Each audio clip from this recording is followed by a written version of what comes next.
papers, the air in the courtroom seemed to freeze. But what truly ignited Jasmine's fury wasn't the signature. It was the smug smile of the blonde woman sitting behind her husband, waving a paper fan as if she were watching a performance. Robert, with his gold pen poised in hand, hesitated for a second before signing the divorce papers. He glanced at the woman behind him, his mistress, Jessica, and she smiled as if victory had already been sealed.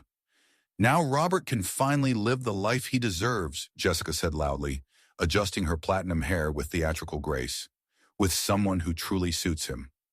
What they didn't know was that Judge Martinez, a calm, sharp-eyed man with over 30 years of experience, had seen this kind of arrogance before, and he was about to turn their celebration into something they would never forget. Jasmine Williams was only 34 when she learned her 12-year marriage had been a carefully constructed illusion. Armed with a business degree, she had put her career on hold to support Robert's ambitions, believing in their shared dream. Her savings, her trust, her time, all invested in a man who had secretly built a second life with his secretary.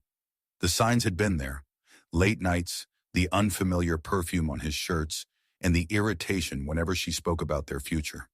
But the final blow came at a company party when Jessica leaned close and said with a smirk, "Robert, your wife has such a lovely natural tan. Must be in her genes, right?" That single sentence was the spark that lit Jasmine's awakening. The betrayal was one thing, but the public humiliation was worse. Jessica flaunted her victory by posting photos from Jasmine's favorite restaurants, wearing jewelry Jasmine recognized from old birthdays, pieces Robert had once claimed he couldn't afford. Neighbors whispered. Friends averted their eyes. Jasmine became invisible in her own life. But beneath her calm expression, something fierce was forming, a quiet, focused resolve. When the day of the final hearing came, Robert's lawyer, polished and dismissive, slid the papers toward her. "Your turn to sign, Mrs. Williams. Let's end this respectfully." Jasmine took the pen. For a moment, she let them think they had won. Silence filled the room. Only the rhythmic tapping of Robert's pen broke it. If you've ever felt the sting of betrayal, you know this truth. The best revenge isn't loud, it's intelligent. So before we continue, take a second to subscribe and comment where you're watching from. Because what happened next proved that underestimating a calm woman with a plan can be the most expensive mistake of all. The breaking point came during the company's anniversary celebration. Jessica had planned every detail, from the invitations to the venue, choosing an exclusive country club where Jasmine instantly felt like an outsider among the elegant, upper-class guests. When dinner began, Jessica stood to give a speech. "I'd like to give special thanks to Robert," she said, pausing for effect. "He's always been so open-minded in his personal choices. It's inspiring to see someone embrace diversity, even when it might raise eyebrows in certain circles." A strained silence followed, broken only by a few uneasy laughs.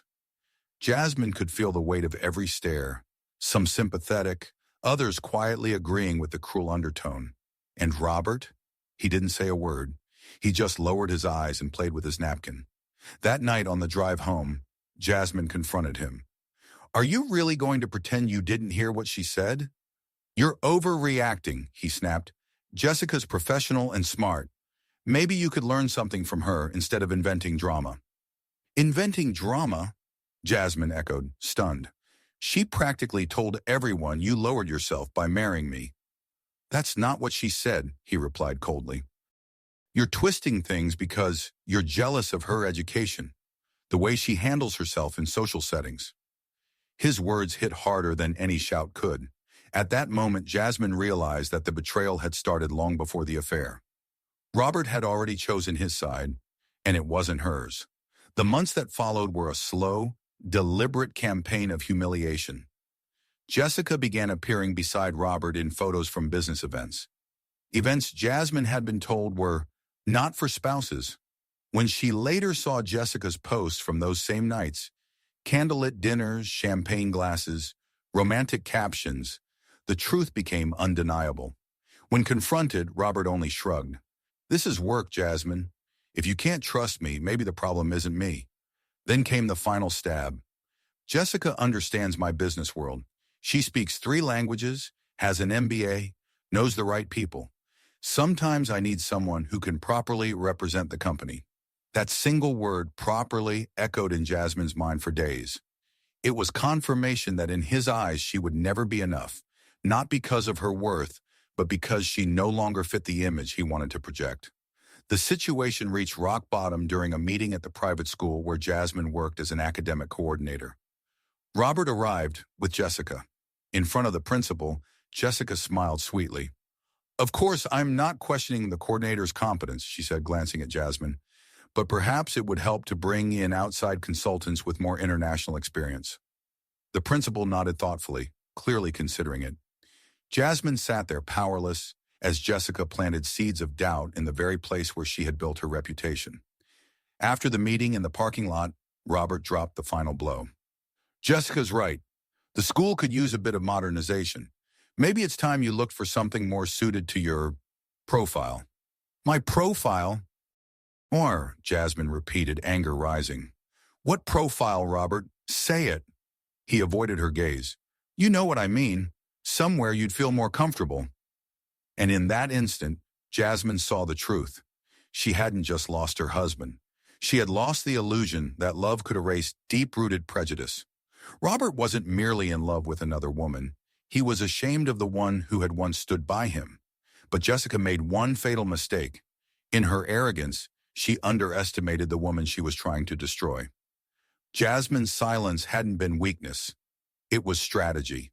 Every insult, every mocking glance, every subtle act of disrespect had been carefully filed away. Because Jasmine Williams wasn't just an educator. She was a survivor. A woman who had spent her life navigating unspoken barriers and learning that the best way to respond wasn't through rage, but through preparation. And while Robert and Jessica toasted to their new life, Jasmine was already 3 moves ahead, quietly building something that would turn their arrogance into their downfall. They thought they knew the rules of the game, but they had no idea they were playing against someone who had mastered it long before they arrived. Because what they couldn't see, what they could never understand, was that every act of contempt had only made her stronger. Jasmine's calm wasn't weakness. It was the quiet determination of someone who had weathered worse storms. Someone who had learned that true strength isn't fueled by anger, but by intelligence used at the right time. The discovery came unexpectedly. During a routine visit to the bank, Jasmine decided to review her joint account statements.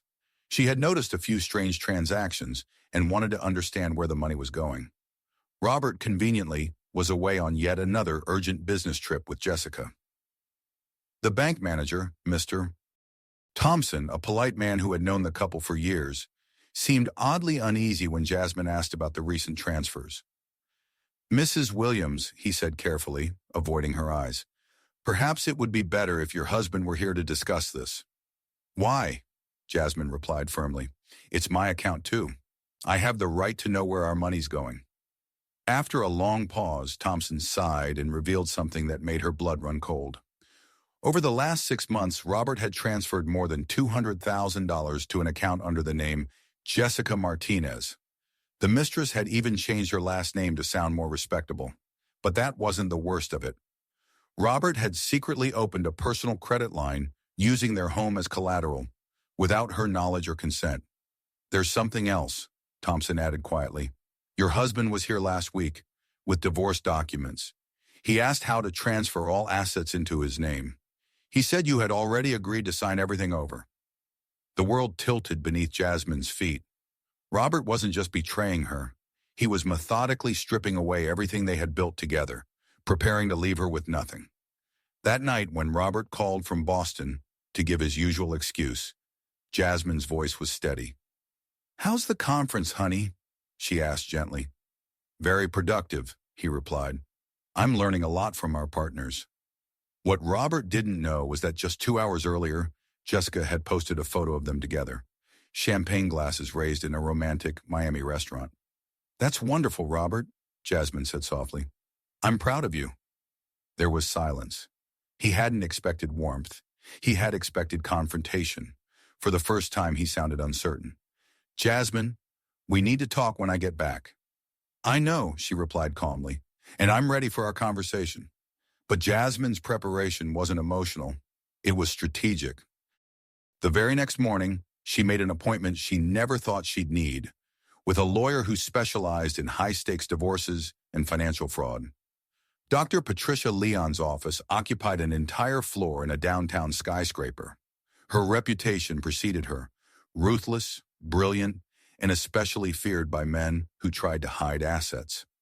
After listening to Jasmine's story, Dr. Leon leaned back, her sharp eyes glinting with purpose. "Your husband thinks he's playing chess," she said, "but he's actually playing checkers, and now you're going to learn the real rules of the game."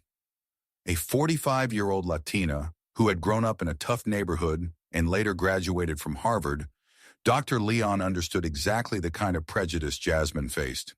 "Men like your husband," she said, "believe women like us should settle for crumbs.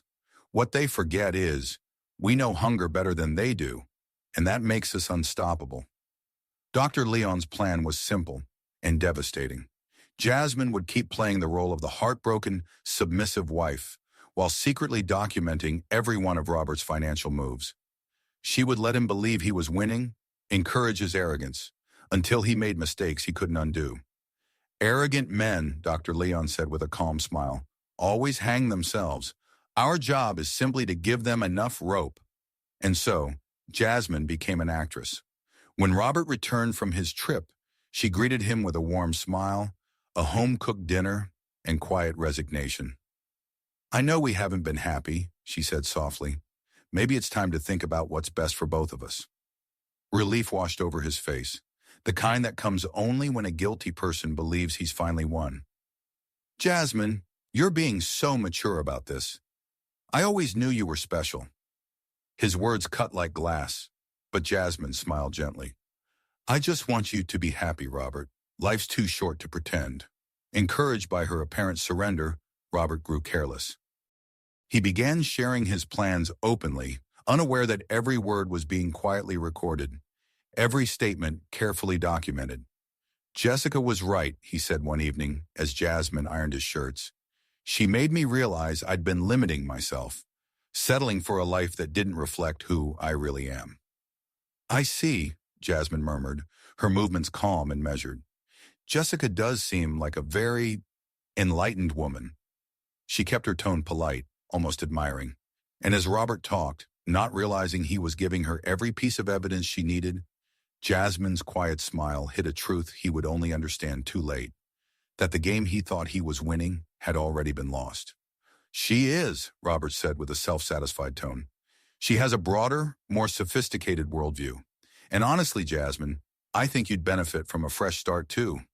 Maybe find someone more compatible with your lifestyle." The casual cruelty of those words might have shattered the woman Jasmine used to be 6 months earlier. But the woman she had become simply smiled, kept ironing, and quietly added another piece of evidence to the growing file she was building. Jessica, meanwhile, mistook Jasmine's calm silence for total defeat. She began attending every social event where she knew Jasmine would appear, always on Robert's arm, wrapped in designer dresses and glittering jewelry that cost more than Jasmine's monthly salary.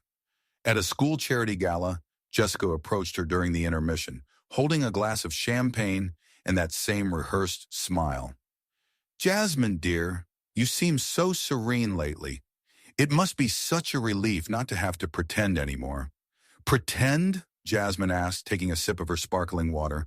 "Why? That you belong in this world," Jessica laughed, gesturing toward the elegant ballroom. "It must be exhausting trying to fit into circles where you clearly don't feel comfortable." "You're right," Jasmine replied calmly. "It really is exhausting to pretend to be someone we're not." Jessica froze for a second, then smiled, thinking she'd won. "I'm glad you're finally being honest with yourself. Robert deserves someone who can keep up with him in all aspects of his life." What Jessica didn't realize was that every venomous word, every arrogant smirk, every public jab was being meticulously documented. Jasmine had learned to turn humiliation into fuel, and every insult only made her more focused. When Dr. Leon reviewed the mountain of evidence Jasmine had gathered, even she was impressed. "There are clients who come in heartbroken with no proof," the lawyer said, flipping through the thick folder. "But you, Mrs. Williams, You came in with a broken heart and everything we need to fix it. Inside the dossier were recorded conversations of Robert openly discussing financial transfers, screenshots of Jessica flaunting a lifestyle no secretary could afford, bank statements showing systematic withdrawals, and even photos of business trips that were clearly romantic getaways. The turning point came thanks to Robert's own arrogance. During what he thought was a private dinner, Jessica filmed him raising a glass to our uncomplicated future. In the clip, Robert bragged about how he had solved the issue of asset division and how they would soon be free to live the life they deserved. Proud of her supposed victory, Jessica posted snippets of the video online, complete with hashtags like Maurice New Chapter and Life We Deserve. What she didn't know was that Jasmine had created a fake account months earlier, and every single post was being carefully archived as evidence. "They're handing themselves over," Dr. Leon said, shaking her head in disbelief. "It's almost sad how predictable they are." The night before the divorce hearing, Robert came home practically glowing. "Jasmine, tomorrow marks a new beginning for both of us. You'll see, this is for the best." "I know it is, Robert," she said softly, adjusting his tie with the tenderness of a devoted wife. "Tomorrow will be a day neither of us will ever forget." He smiled, misreading her tone entirely, thinking it was gratitude for his generosity. But while Robert drifted off to sleep that night, dreaming of his perfect new life, Jasmine lay awake beside him. Not anxious, not broken, but composed. She spent the quiet hours reviewing every document, every file, every photo, making sure no detail was left unprepared. For the first time in months, she smiled. Not the polite smile of surrender, but the calm smile of a strategist ready to deliver her final move. Just before dawn, Jasmine rose silently and looked out over the sleeping city. No one outside that apartment knew that in a few hours, a woman once dismissed and humiliated would walk into a courtroom and redefine what true strength looks like. Because real power doesn't come from privilege or arrogance. It comes from patience, from precision, from knowing exactly when to act. Robert and Jessica thought they understood the game, but Jasmine had been playing a completely different one, a game where intelligence and preparation always defeat vanity and greed. And as the first light of morning touched the city skyline, Jasmine knew it was time to show them how the game was truly played. When Judge Martinez sat down and began reviewing the documents Robert had signed so confidently, the expression on his face changed completely. The moment Judge Martinez's eyes narrowed behind his glasses, the energy in the courtroom shifted. He flipped through the papers slowly, his brow furrowing deeper with every page. Finally, he looked up. "Mr. Williams," the judge said, removing his glasses deliberately, "did you carefully review this agreement before signing?" Robert straightened, confident. "Of course, Your Honor. It's a simple mutual divorce." "Simple," the judge repeated dryly, flipping to the next page. "Because it states here that you've agreed to transfer 80% of the marital assets to your wife, in addition to a lifetime alimony payment of $8,000 per month." The color drained from Robert's face. That can't be right. That's not the document my lawyer prepared." Jessica shot to her feet, her paper fan clattering to the floor. "What's going on, Robert? You said everything was settled." Dr. Leon rose gracefully, her expression cool and composed. "Your Honor, if I may clarify," she began, opening her leather briefcase with the calm precision of a surgeon. "My client has been the victim of a systematic attempt at marital fraud for the past 6 months." The judge gestured for her to continue. Dr. Leon began placing documents on the table one by one. "I have here bank statements showing unauthorized transfers totaling $247,000 to an account in the name of Jessica Martinez." Jessica turned pale. "That's a lie. I also have audio recordings," Dr. Leon continued, pressing play on a small recorder, "in which Mr. Williams admits to hiding assets and planning to leave my client with nothing." Robert's voice filled the room. "Jessica is right about many things. She made me realize I was limiting myself, settling for a life that no longer represented me." Then came the part that made the judge's face darken. Robert's own voice bragging about solving the problem of asset division and finally being free. "That was taken out of context," Robert shouted, trying to stand. Bang! Judge Martinez slammed his gavel. "Sit down, Mr. Williams. He turned to Dr. Leon. Do you have additional evidence, counsel? Yes, Your Honor. She held up a folder thick with paper. Ms. Martinez was kind enough to document her spending publicly. We have social media posts showing her enjoying luxury trips, fine dining, and jewelry purchased with misappropriated funds. She placed photos on the table. Jessica laughing in expensive restaurants, clinking glasses of champagne. One caption read, "Finally living the life I deserve." This new chapter, Nurja Cha's life upgrade. And there's more, Dr. Leon added. She even posted a video, filmed during what appears to be a romantic dinner, where Mr. Williams states, and I quote, "Tomorrow I'll sign the papers and we'll finally be rid of this uncomfortable situation." The video played. The room was dead silent except for Robert's voice echoing through the speakers. Jessica's composure shattered. "Robert, you told me she agreed to everything. You said it was all handled." "Shut up, Jessica," Robert snapped, realizing her every word only made things worse. Judge Martinez leaned forward, his tone sharp with indignation. "Mr. Williams, not only did you attempt to defraud your wife, you had the audacity to bring your accomplice into this courtroom as if she were a trophy." Dr. Leon didn't miss a beat. "Your Honor, we also discovered that Mr. Williams used the marital home as collateral to fund his mistress's lifestyle, without my client's consent. And here," she said, placing new documents before the judge, "are receipts for a month-long European trip, first-class tickets, 5-star hotels, totaling $75,000. Jessica turned on Robert, furious. "You said this was legal. You said she was just a simple woman who'd sign anything." The judge's eyes flashed. "A simple woman?" He turned toward Jasmine for the first time. "Ms. Williams, would you like to add anything?" Jasmine rose slowly, her posture graceful, her expression calm. "Only this, Your Honor. I trusted the wrong man. But I've learned that real education isn't about where we're born or who we marry. It's about how we face adversity." "Jasmine," Robert started desperately, "we can fix this. We can talk privately." "It's far too late for that, Mr. Williams," the judge interrupted firmly. "Based on the overwhelming evidence, I rule this divorce contentious, not mutual." Bang! The gavel came down hard. "I hereby order the immediate freezing of all Mr. Williams's accounts, the reversal of unauthorized transfers, and a full investigation for financial misconduct." Jessica collapsed into her chair, whispering, "Oh my God, what have we done?" Robert stood motionless, trembling, the reality finally sinking in. The empire he'd built on deceit was collapsing before his eyes. "How?" he stammered. "How did you know?" Jasmine met his gaze with devastating calm. "You underestimated me, Robert. You thought I'd settle for crumbs because you never really saw who I was." The courtroom was silent, except for the quiet hum of the recorder still running, capturing the final moment of Jasmine's victory. Because in the end, it wasn't anger or revenge that won the battle. It was intelligence, patience, and the unshakable strength of a woman who refused to be erased. "But you forgot something, Robert," Jasmine said, her voice calm and steady. "Women like me learn early on to be smarter than our opponents."